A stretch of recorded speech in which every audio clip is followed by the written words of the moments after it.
السلام عليكم ورحمة الله وبركاته. اللهم صل وسلم على سيدنا محمد. ازيكم عاملين ايه؟ يا رب تكونوا بخير. انا هعمل معاكم النهارده كده كيكه عاديه سهله قوي وبسيطه. بصوا دول كوبايه ونص دقيق من الكوبايه دي، يعني دول كوبايه ونص من نفس الكوبايه دي. كوبايه لبن وتلات ارباع سكر وتلات ارباع زيت وتلات بيضات واتنين فانيليا وبودر، كيس بودر. انا حاطه 2 فانيليا لان انا كنت بحط حبه خل صغيرين قوي، فما عنديش خل فهحط 2 فانيليا. دي اسهل كيكه عاديه في الدنيا. انا هحط السكر اهو. دي الكوبايه اللي انا معايره بيها الدقيق، حتى مكان الدقيق اهو. دي 3 ارباع سكر و3 ارباع زيت. ممكن لو عايزين تعملوها بالسمنه اعملوها، بس انا بحب اعملها بالزيت قوي، مش بفضلها بالسمنه خالص. نعملها بالمضرب اليدوي ده. انا ساعات اعملها في الخلاط وبالمضرب العادي، بس انا هعملها بالمضرب ده كده اسهل.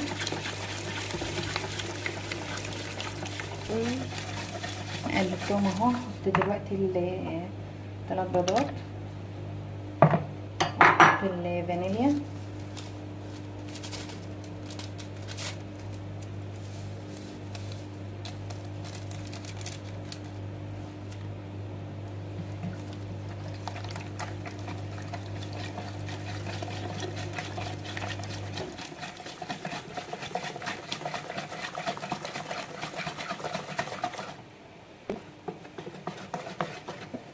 انا في الوقت ده هحط اللبن. دي كوبايه لبن كله بنفس الكوبايه دي، كل الكوبايات زي بعضها.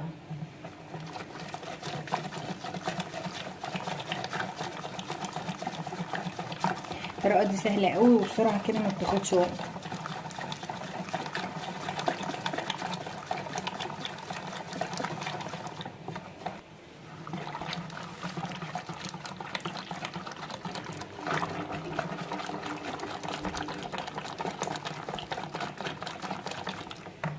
بصوا الدقيق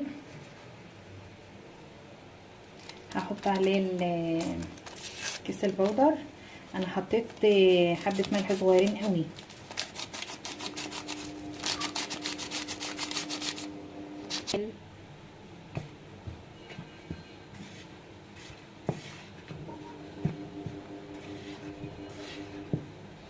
الفرن انا مشغلاه من قبل ما ابدا على 180. هبدا بقى احط الدقيق،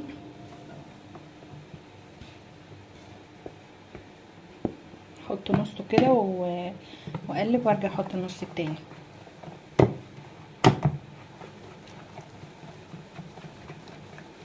الدقيق ده ممكن ياخد حبة كمان، وممكن ما كملش الكوباية ونص، وحسب نوع الدقيق. عشان كده بحط نص وبرجع احط النص التاني.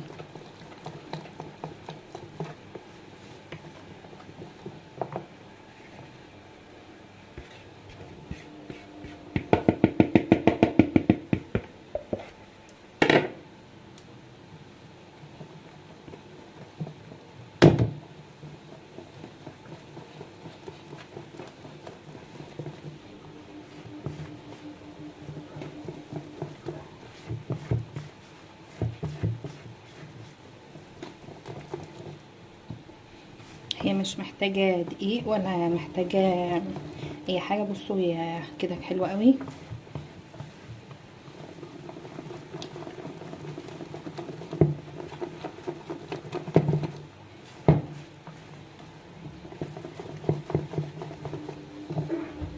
بصوا هي مستيحة ولا حاجة،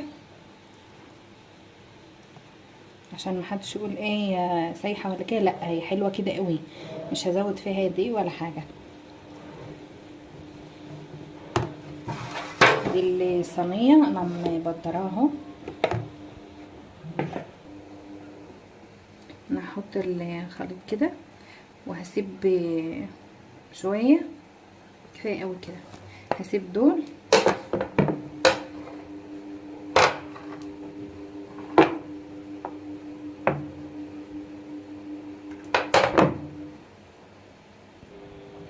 زي الحبة اللي فاضة انا هحط عليهم معلقتين كاكاو. ده كاكاو محلى، هو اللي هو ده. ويستحسن انتوا تحطوا الكاكاو الخام هيبقى احسن، بس انا ما عندي كاكاو المحلى ده، بس هحطه.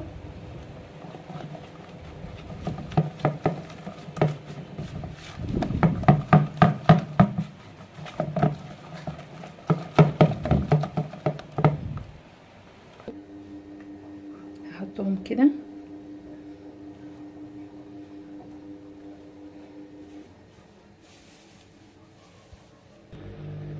اهو. ده شكلها، هي مش هتبقى تخينه قوي ولا رقيقه قوي. انا حطاها في الفرن في النص على 180. انا مشغله الفرن من اول ما بدات. دي شكل الكيكه اهو لما طلعتها.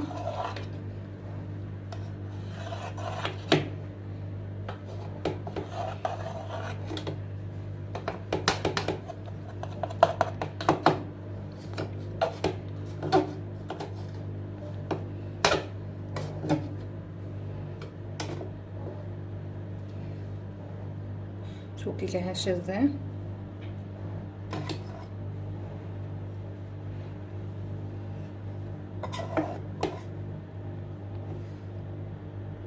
ده شكلها، شوفوا هشه ازاي. الطريقه دي جميله قوي، هتعجبكم وسهله ومبتكلفكمش اي حاجه. يعني دايما الحاجات بتبقى في البيت، المشكله بس ان ساعات اللبن اللي بيبقى مش موجود. الطريقه دي سهله قوي وجميله والله، طعمها جميل قوي. لو دقتوها هتعجبكم، مش هتبطلوا تعملوها على طول. الاولاد ياخدوها في المدرسه، بتبقى برضو حلوه. لو عجبكم الفيديو ما تنسوش تعملوا لايك واشتراك في القناه وتفعلوا الجرس عشان يوصلكم كل جديد.